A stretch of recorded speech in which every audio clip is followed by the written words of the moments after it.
శ్రీ సాయినాథాయ నమః. శ్రీ సాయి సచ్చరిత్రము 6వ అధ్యాయము. గురు కరస్పర్శ ప్రభావము, శ్రీరామనవమి ఉత్సవము, దాని ప్రారంభము, పరిణామము మొదలగునవి. మసీదు మరామతులు. గురు కరస్పర్శ ప్రభావము. సంసారమను సాగరములోని జీవుడనేడి యోడను సద్గురుడే సరంగుడై నడుపునప్పుడు అది సులభముగను సురక్షితముగను గమ్యమును చేరును. సద్గురు అనగానే సాయిబాబా స్ఫురణకు వచ్చుచున్నారు. నా కండ్ల ఎదుట సాయిబాబా నిలచియున్నట్లు, నా నుదుట ఊది పెట్టుచున్నట్లు, నా శిరస్సుపై చేయి వేసి ఆశీర్వదించుచున్నట్లును పొడుముచున్నది. నా మనస్సు సంతోషముతో నిండిపోయి కండ్ల నుంచి ప్రేమ పొంగి పొరలుచున్నది. గురు హస్తస్పర్శ మహిమ అద్భుతమైనది. ప్రళయాగ్నిచే కూడా కాలనట్టి వాసనామయమైన సూక్ష్మ శరీరము గురు కరస్పర్శ తగులగనే భస్మమైపోవును. అనేక జన్మార్జిత పాప సంచయము పటాపంచలైపోవును. ఆధ్యాత్మిక సంబంధమైన విషయములు వినుటకే విసుగుపడు వారి వాక్కు కూడా నెమ్మది పొందును.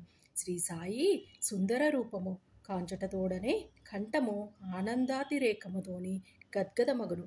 కన్నుల నుండి ఆనందాశ్రువులు పొంగి పొరలును. హృదయము భావోద్రేకముతోని ఉక్కిరి బిక్కిరి అగును. నేనే తానను పరబ్రహ్మస్వరూపమును స్ఫురణ మేల్కొని ఆత్మ సాక్షాత్కారానందమును కలిగించును. నేను నీవు అను భేదభావమును తొలగించి బ్రహ్మైక్యానుభవమును సిద్ధింపచేయును. నేను వేద పురాణాది సద్గ్రంథములను చదువునప్పుడు నా సద్గురుమూర్తియే అడుగడుగునకు నెప్తికి వచ్చుచుండును. నా సద్గురువైన శ్రీ సాయి బాబాయే శ్రీరాముడిగా శ్రీకృష్ణుడిగా నా యందు నిలచి తన లీలలను తామే వినిపింపజేయునట్లు తోచును. నేను భాగవత పారాయణమునకు పూనుకొనగానే శ్రీ సాయి ఆపాదమస్తకము శ్రీకృష్ణుని వలె కాన్పించెను. భాగవతమో ఉద్ధవగీతమో తామే పాడుచున్నట్లుగా అనిపించును. ఎవరితోనైనా సంభాషించున్నప్పుడు సాయిబాబా కథలే ఉదాహరణలుగా నిచ్చుటకు నెప్తికి వచ్చును. నాకై నేను ఏదైనా వ్రాయ తలపెట్టినచో ఒక మాట గాని వాక్యము గాని వ్రాయుటకు రాదు. వారి ఆశీర్వాదము లభించిన వెంటనే రచన ధార అంతు లేనట్లు సాగును. భక్తునిలోని అహంకారము విజృంభించగానే బాబా దానిని అణచివేయును. తన శక్తితో వాని కోరికలను నెరవేర్చి సంతుష్టి చేసి ఆశీర్వదించును. సాయి పాదములకు సాష్టాంగ నమస్కారము చేసి సర్వస్య శరణాగతి చేసిన వానికి ధర్మార్థ కామమోక్షములు కరతల మలకమ్ము లగును. భగవత్ సాన్నిధ్యమునకు పోవుటకు కర్మ జ్ఞాన యోగ భక్తి మార్గములనడి 4 త్రోవలు కలుగు. అన్నింటిలోనూ భక్తి మార్గము కష్టమైనది. అది ముండ్లు గోతులతోనూ నిండియుండును. సద్గురుని సహాయముతోని ముండ్లను గోతులను తప్పించుకుని ముందుకు సాగినచో గమ్యస్థానము అవలీలగా చేరవచ్చును. ఈ సత్యమును దృఢముగా నమ్ముడనియు శ్రీ సాయిబాబా నొక్కి వక్కాణించడివారు. స్వయం సత్తాకమైన బ్రహ్మము జగత్తును సృష్టించు నా బ్రహ్మము యొక్క శక్తి మాయ సృష్టి అను ఈ మూడింటిని గూర్చిన తత్వ విచారము చేసి వాస్తవమునకి మూడును ఒకటియే అని సిద్ధాంతీకరించి బాబా తన భక్తుల శ్రేయస్సుకై చేసిన అభయ ప్రధాన వాక్యములను రచయిత ఈ క్రింద ఉదహరించుచున్నాడు. నా భక్తుని ఇంటిలో అన్నవస్త్రములకు ఎప్పుడూ లోటుండదు. నాయందే మనస్సు నిలిపి భక్తి శ్రద్ధలతో మనఃపూర్వకముగా నన్నే ఆరాధించు వారి యోగక్షేమములను నేను చూసెదను. కావున వస్త్రాహారముల కొరకు ప్రయాసపడవద్దు. నీకేమైనా కావలసిన భగవంతుని వేడుకొను. ప్రపంచములోని కీర్తి ప్రతిష్టలకై ప్రాకులాడటం మాని దైవము యొక్క దర్బారులో మన్ననలు పొందుటకు భగవంతుని కరుణాకటాక్షమములు సంపాదించుటకు యత్నించుము. ప్రపంచ గౌరవమందుకును భ్రమను విడువము. మనస్సునందు ఇష్టదైవము యొక్క ఆకారమును నిలుపుము. సమస్తేంద్రియములను మనస్సును భగవంతుని ఆరాధన కొరకై నియమింపు. ఇతరుల వైపు మనస్సు పోనివ్వకము. ఎల్లప్పుడూ నన్నే జ్ఞప్తి ఎందుంచుకొనుము. మనస్సును ధన సంపార్జనకు, దేహ పోషణ, గృహ సంరక్షణము మొదలైన విషయముల పట్ల సంచరించకుండా గట్టిగా నిలుపుము. అప్పుడది నెమ్మది వహించి శాంతముగను చింతారహితముగను నుండును. మనస్సు సరి అయిన సాంగత్యములోని ఉన్నదనటకు ఇదియే గుర్తు. చంచల మనస్కునకు స్వాస్థ్యము చిక్కదు. బాబా మాటలు ఉదహరించిన పిమ్మట గ్రంథకర్త షిరిడీలోని జరుగు శ్రీరామనవమి ఉత్సవమును వర్ణించుటకు పూనుకునెను. షిరిడీలోని జరుగు ఉత్సవములన్నింటిలోనూ శ్రీరామనవమియే గొప్పది. సాయిలీల 1925 పుట 197 పత్రికలోని షిరిడీలోని జరుగు శ్రీరామనవమి ఉత్సవమును గురించి విపులముగా వర్ణింపబడినది. దాని సంగ్రహమిట పేర్కొనబడుచున్నది.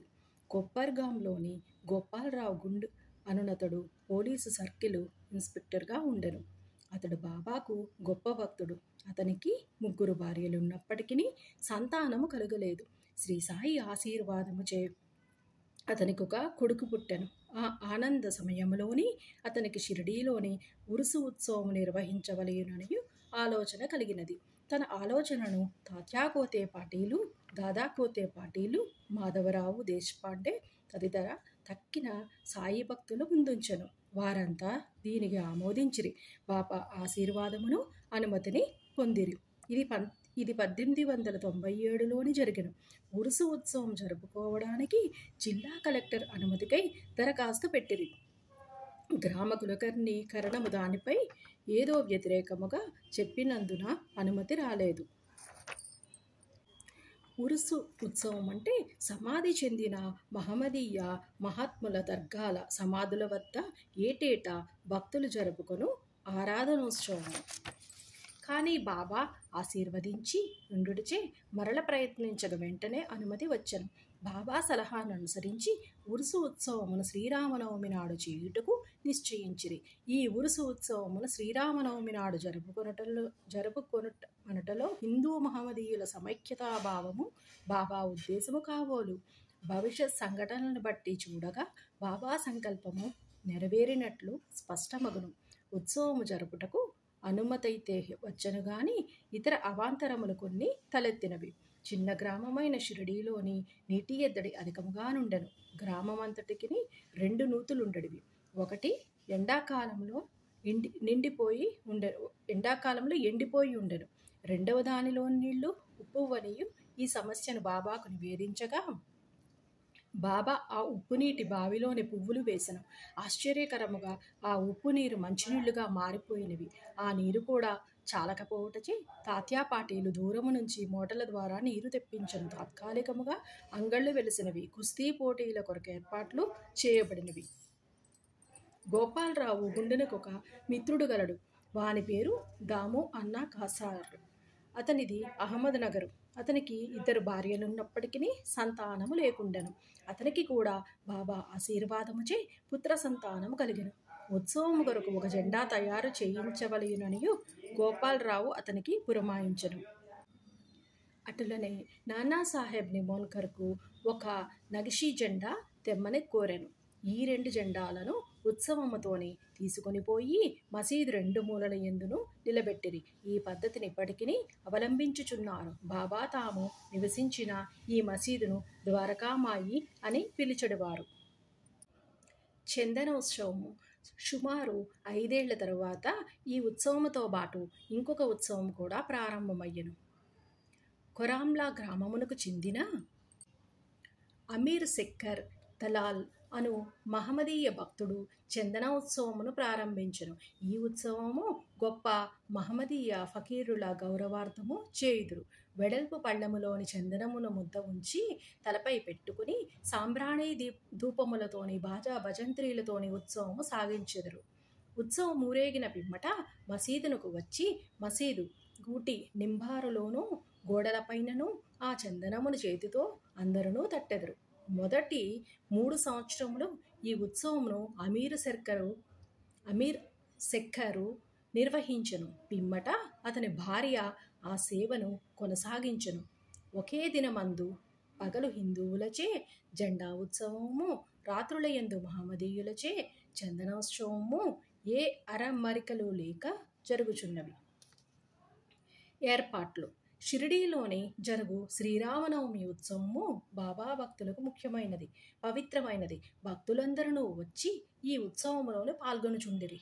బయట ఏర్పాట్లన్నీయును తాత్యాకోతే పాటీలు చూచుకొనుడివాడు. ఇంటి లోపల చేయవలసినవన్నీయును రాధాకృష్ణమాయి అను భక్తురాలు చూచుచుండెను. ఉత్సవ దినములలోని ఆమె నివాసము భక్తులతోని నిండిపోయేడిది. ఆమె వారికి కావలసిన ఏర్పాట్లు చూచుకొనుటయే కాక ఉత్సవమునకు కావలసిన సరంజామానంతయును సిద్ధపరచుచుండెను. అంతేకాదు స్వయముగా ఆమె మసీదును శుభ్రపరిచి గోడలకు సున్నం వేయుచుండెను. మసీదు గోడలు బాబా వెలిగించు ధుని మూలముగా మసిపట్టి ఉండడివి. మండుచున్న ధునితోని సహా మసీదులోని వస్తువులన్నింటినీ తీసి బయటపెట్టి మసీదు గోడలను చక్కగా కడిగి వెళ్ళవేయుచుండెను. ఆమె ఇదంతయును బాబా దినమును గూర్చి దినము చావడిలోని అరుండునప్పుడు చేసెడిది. ఈ పనిని శ్రీరామనవమికి ఒకరోజు ముందే పూర్తి చేయుచుండెను. పేదలకు అన్నదానమనన బాబాకు చాలా ప్రీతి. అందుచే ఈ ఉత్సవ సమయమునందు అన్నదానము విరివిగా చేయుచుండిరి. భోజన పదార్థములు, మిఠాయిలు రాధాకృష్ణమా ఇంటిలో విస్తారముగా వండబడినవి. అనేక మంది సంపన్నులైన సాయి భక్తులు స్వచ్ఛందముగా పూనుకొని ఈ సేవలో పాల్గొనిచుండెడివారు. ఉరుసు శ్రీరామనవమి ఉత్సవముగా మారిన వైనము. ఈ ప్రకారముగా 1897 నుంచి 1911 వరకు ఉరుసు ఉత్సవము శ్రీరామనవమి నాడు వైభవముగా జరుగుచుండెను. రాను రాను అది వృద్ధి యగుచు ప్రాముఖ్యము సంతరించుకునను. 1912లోని ఈ ఉత్సవములకు సంబంధించి ఒక మార్పు జరిగెను. శ్రీ సాయినాథ సగుణోపాసన గ్రంథకర్త అయిన కృష్ణారావు జోగేశ్వర భీష్మ అనువాడు దాదాసాహెబ్ కాపర్డే అమరావతితోని కలిసి ఉత్సవమునకు వచ్చెను. వారు దీక్షిత్వాడాలో బస చేసిరి. ఉత్సవమందు రోజు కృష్ణారావు దీక్షిత్వాడ వసారాలో పండుకుని ఉండెను. ఆ సమయములోని లక్ష్మణరావు ఉరఫ్ కాకా మహాజని పూజా పరికరముల పళ్ళెముతోని మసీదునకు పోవుచుండెను. అతనిని చూడగానే భీష్మకు ఒక కొత్త ఆలోచన తట్టెను. వెంటనే కాకా మహాజనుని దగ్గరకు పిలిచి ఆయనతోని ఉరుసు ఉత్సవమునకు శ్రీరామనవమి నాడు చేయు మనటలోనే భగవదుద్దేశమేదియో అయి ఉండవచ్చును. శ్రీరామనవమి హిందువులకు చాలా ముఖ్యమైన పర్వదినము కనుక ఈ దినమందు రామ జన్మోత్సవము ఏల జరపకూడదనియు అడిగెను. కాకా మహాజనికి ఆ ఆలోచన బాగా నచ్చినది. తమ సంకల్పమునకు బాబా అనుమతి సంపాదించుటకు ఆయత్తమయ్యిరి. కానీ భగవత్ సంకీర్తన చేయుటకు అంత తక్కువ వ్యవధిలోని హరిదాసును సంపాదించుట కష్టము. ఈ సమస్యను కూడా తుదకు భీష్మయే పరిష్కరించెను. ఎట్లనగా అతని వద్ద రామాఖ్యానమను శ్రీరాముని చరిత్ర సిద్ధముగా నుండుటచే అతడే దానిని సంకీర్తన చేయుటకు కాకా మహాజనుని హార్మోనియము వాయించుటకు తీర్మానించిరి. చక్కెరతో కలిపిన శుంఠి గుండ ప్రసాదము రాధాకృష్ణమాయి చేయుటకు ఏర్పాటయ్యను. బాబా అనుమతి పొందుటకై వారు మసీదుకు పోయిరి. సర్వజ్ఞుడైన బాబా వాడాలోని ఏమి జరుగుచున్నదనియు మహాజనని ప్రశ్నించెను. బాబా అడిగిన ప్రశ్నలోని అంతరార్థమును మహాజని గ్రహించలేక ఏమీ జవాబివ్వక మౌనముగా ఉండెను. బాబా అదే ప్రశ్న భీష్మను అడిగెను. అతడు శ్రీరామనవమి ఉత్సవము చేయవలయునని తమ ఆలోచనను బాబాకు వివరించి అందులకు బాబా అనుమతినివ్వవలయుననియు కోరెను. బాబా వెంటనే ఆశీర్వదించెను. అందరూ సంతసించి రామజయంతి ఉత్సవమునకు సంసిద్ధులయ్యిరి. ఆ మరుసటి దినము మసీదును అలంకరించిరి. రాధాకృష్ణమాయి ఒక ఉయ్యలనిచ్చెను. దానిని బాబా ఆసనము ముందు ప్రేళ్లాడగట్టిరి. శ్రీరామ జన్మోత్సవ వేడుక ప్రారంభమయ్యను. భీష్ముడు కీర్తన చేయుటకు లేచెను. మహాజని హార్మోనియం ముందు కూర్చున్నాడు. అప్పుడే లెండి నుంచి మసీదుకు వచ్చిన బాబా అదంతయును చూచి మహాజనిని పిలిపించను. రామజన్మోత్సవము జరుపుటకు బాబా ఒప్పుకొనునో లేదో ఏమగునో అని జంకుతూ అతడు బాబా వద్దకు వెళ్ళను. అది అంతయును ఏమని అక్కడ ఊయల ఎందుకు కట్టారనియు బాబా అతడిని అడిగను. శ్రీరామనవమి మహోత్సవము ప్రారంభమైనదనియు అందులకై ఊయల కట్టిరనియు అతడు చెప్పెను. బాబా మసీదులో నుండి భగవంతుని నిర్గుణ స్వరూపమును సూచించు నింహారు గూడు నుంచి 2 పూలమాలలను తీసి ఒకటి మహాజని మెడలో వేసి ఇంకొకటి భీష్మకు పంపెను. హరికథ ప్రారంభమయ్యను.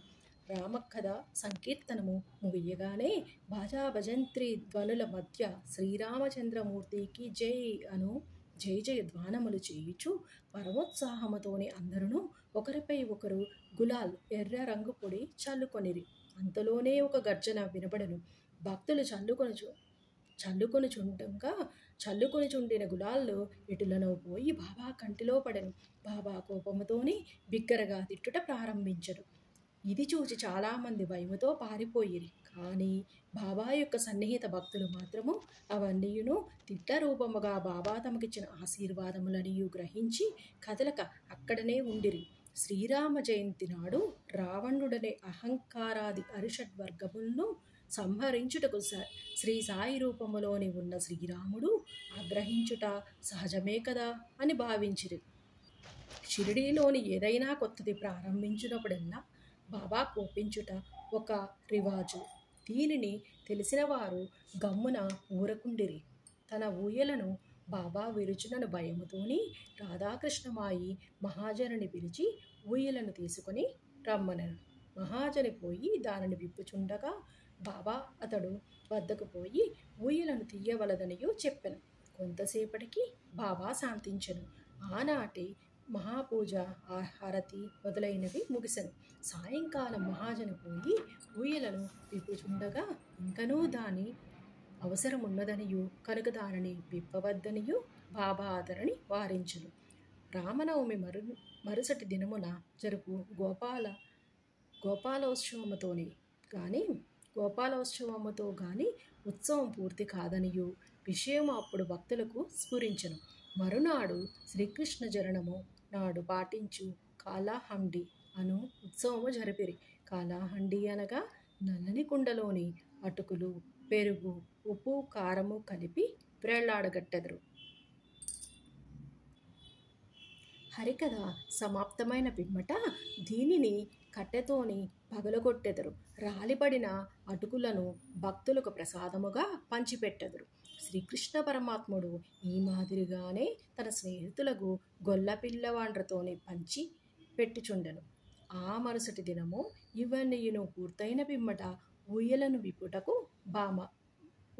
విప్పుటకు బాబా సమ్మతించెను. శ్రీరామనవమి వేడుకలు ఈ విధముగా జరిగిపోచుండగా పగటివేళ పతాకోత్సవము, రాత్రి యందు చందనోత్సవము కూడా యథావిధిగా జరిగినవి. ఈ విధముగా ఆనాటి నుండి ఉరుసు ఉత్సవము శ్రీరామనవమి ఉత్సవముగా మారెను. 1913 నుంచి శ్రీరామనవమి ఉత్సవములోని సంశయములు క్రమముగా హెచ్చినవి. చైత్రపాడ్యమి నుంచి రాధాకృష్ణమాయి నామసప్తాహము ప్రారంభించుచుండెను. భక్తులందరూ వంతుల వారీగా అందు పాల్గొనుచుండిరి. ఒక్కొక్కప్పుడు రాధాకృష్ణమాయి కూడా వేకువజాముననే భజనల్లోని చేరుచుండెను. శ్రీరామనవమి ఉత్సవములు దేశమంతటా జరుగుటచే హరికథా కాలక్షేపము చేయు హరిదాసులు దొరుకుట దుర్లభముగా నుండెను. శ్రీరామనవమికి 5-6 రోజుల ముందు ఆధునిక తుకారాం అను పిలువబడు బాలాబువా మాలి అను సంకీర్తనాకారుని కాకా మహాజని యాదృశ్చికముగా కలియుట తటస్థించినది. శ్రీరామనవమి నాడు సంకీర్తన చేయుటకు మహాజని అతనిని షిరిడీ తోల్కొని వచ్చెను. ఆ మరుసటి సంవత్సరము కూడా అనగా 1914లోని తన స్వగ్రామమైన సతారా జిల్లా బృహద్ సిద్ధ కవటే గ్రామములోని ప్లేగు వ్యాపించి ఉండుట చేత బాలబువా సతార్కర్ సంకీర్తన కార్యక్రమము లేక ఖాళీగా ఉండెను. కాకాసాహెబ్ దీక్షిత్ ద్వారా బాబా అనుమతి పొంది అతడు షిరిడీ వచ్చి హరికథా సంకీర్తనము చేసెను. బాబా అతనిని తగినట్లు సత్కరించెను. 1914 సంవత్సరంలోని ప్రతి సంవత్సరము శ్రీరామనవమి నాడు షిరిడీలోని సంకీర్తన చేయు బాధ్యతను శ్రీ దాసగణ మహారాజునకు బాబా అప్పగించుట ద్వారా ఏటేటా ఒక్కొక్క కొత్త హరిదాసును పిలుచు సమస్య శాశ్వతముగా పరిష్కరించబడెను.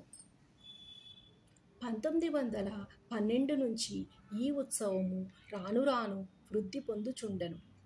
చైత్రశుద్ధ అష్టమి మొదలు ద్వాదశి వరకు షిరిడి తేనెతుట్టెవలే ప్రజలతోని కిటకిటలాడుచుండెను.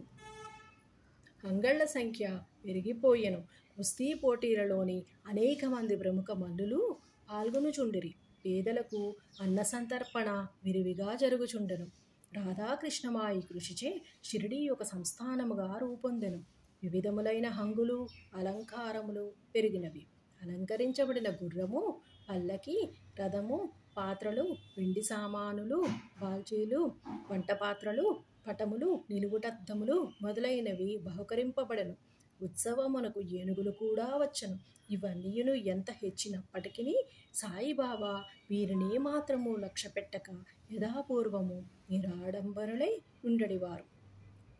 ఈ ఉత్సవములోని గమనింపవలసిన ముఖ్య విషయం ఏమనగా హిందువులు మహమ్మదీయులు ఎట్టి అరమరికలు లేక కలిసిమెలిసి ఉత్సవములోని పాలు పంచుకొనడివారు. ఈనాటి వరకు ఎటువంటి మత కలహములు షిరిడీలోని తలెత్తలేదు. మొదట 5,000 నుంచి 7,000 వరకు యాత్రికులు వచ్చేవారు. క్రమముగా ఆ సంఖ్య 75,000కు పెరిగినది. అంత పెద్ద సంఖ్యలోని జనులు గుమిగూడినప్పటికీ ఎన్నడూనూ అంటు వ్యాధులు కానీ అల్లరులు కానీ సంభవించలేదు. మసీదుకు మరామత్తులు. గోపాలరావు గుండునకు ఇంకొక మంచి ఆలోచన తట్టెను. ఉరుసు ఉత్సవమును ప్రారంభించిన విధముగానే మసీదును తగినట్లుగా తీర్చిదిద్దవలెనని నిశ్చయించుకొనెను. మసీదు మరామత్తు చెయ్య నిమిత్తమై రాళ్లను తెప్పించి చెక్కించెను. కానీ ఈ పని బాబా అతనికి నియమింపలేదు. నానాసాహెబ్ చంద్రోర్కర్కు ఆ సేవ లభించినది. రాళ్లతాపన కార్యము కాకాసాహెబ్ దీక్షిత్కు వినియోగింపబడెను. మసీదుకు మరమ్మతులు చేయుట మొదట బాబాకిష్టము లేకుండెను. కానీ భక్తుడగు మహల్సాపతి కల్పించుకుని ఎటులనో బాబా అనుమతిని సాధించెను. బాబా చావడిలో పండుకున్న ఒక్క రాత్రిలోని మసీదు నేలను చక్కని రాళ్లతో తాపన చేయుట ముగించిరి. అప్పటి నుంచి బాబా గోనెగుడ్డపై కూర్చుండుట మాని చిన్న పరుపు మీద కూర్చుండువారు. గొప్ప వ్యయ ప్రయాసలతోని 1911 సంవత్సరంలోని సభామండపము పూర్తి చేసిరి. మసీదుకు ముందున్న జాగా చాలా చిన్నది, సౌకర్యముగా లేకుండెను. కాకాసాహెబ్ దీక్షిత్ దానిని విశాలపరిచి పైకప్పు వేయదలచెను. ఎంతో డబ్బు పెట్టి ఇనుప స్తంభములు మొదలైనవి తెప్పి మరుసటి దినము ప్రాతకాలముననే బాబా చావడి నుండి వచ్చి అది అంతయును చూచి కోపముతో వాణ్ణి పీకి పారవేచడివారు. ఒకసారి బాబా మిక్కిలి కోపోద్దీపితుడై నాటిన ఇనుప స్తంభమును ఒక చేతితోని పెకలించుచు రెండవ చేతితో తాత్యా పాటీలు పీకను పట్టుకొనెను. తాత్య తలపాగాను బలవంతముగా తీసి అగ్గిపుల్లతోని నిప్పట్టించి ఒక గోతిలోని పారవైచెను. బాబా నేత్రములు నిప్పు కణముల వలె వెలుగుచుండెను. ఎవరికి బాబా వైపు చూచుట కూడా ధైర్యము చాలకుండెను. అందరూ భయకంపితులైరి. బాబా తన జేబులో నుండి ₹1 తీసి అటువైపు విసిరెను. అది శుభ సమయమందు చేయు ఆహుతి వలె కనబడెను. తాత్యా కూడా చాలా భయపడెను. తాత్యాకు ఏమి జరుగుచున్నదో ఏమీనూ తెలియకుండెను. కల్పించుకొని బాబా పట్టు నుంచి తాత్యాను విడిపించుటకెవ్వరికిని ధైర్యము చాలలేదు. ఇంతలోనే కుష్ఠరోగియు బాబా భక్తుడునగు బాగోజీ సిందే కొంచెం ధైర్యము కూడగట్టుకుని ముందుకు పోగా బాబా వారిని ఒక ప్రక్కకు తూసివేసింది. మాధవరావు సమీపించబోగా బాబా అతనిపై ఇటుకరాయి రువ్వెను. ఎంతోమంది ఆ జోలికి పోదలిచినచో అందరికీ ఒకే గతి పట్టెను. కానీ కొంతసేపటికి బాబా శాంతించెను. ఒక దుకాణదారుని పిలిపించి,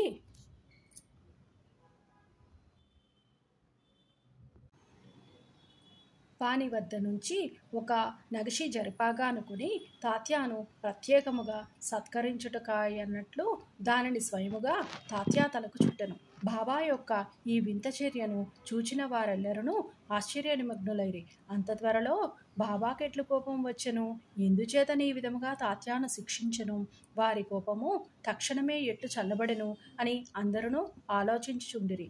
బాబా ఒక్కొక్కప్పుడు శాంతమూర్తి వలె కూర్చుండి అత్యంత ప్రేమానురాగముతోని మాట్లాడుచుండువారు. అంతలోనే అకారణముగా కోపించడివారు. అటువంటి సంఘటనలు అనేకములు కలవు. కానీ ఏదీ చెప్పవలనను విషయము తేల్చుకొనలేకున్నాను. అందుచే నాకు జ్ఞాపకం వచ్చినప్పుడెల్లా ఒక్కొక్కటి చెప్పెదను. 6వ అధ్యాయము సంపూర్ణము. సద్గురు శ్రీ సాయినాథార్పణమస్తు. శుభం భవతు.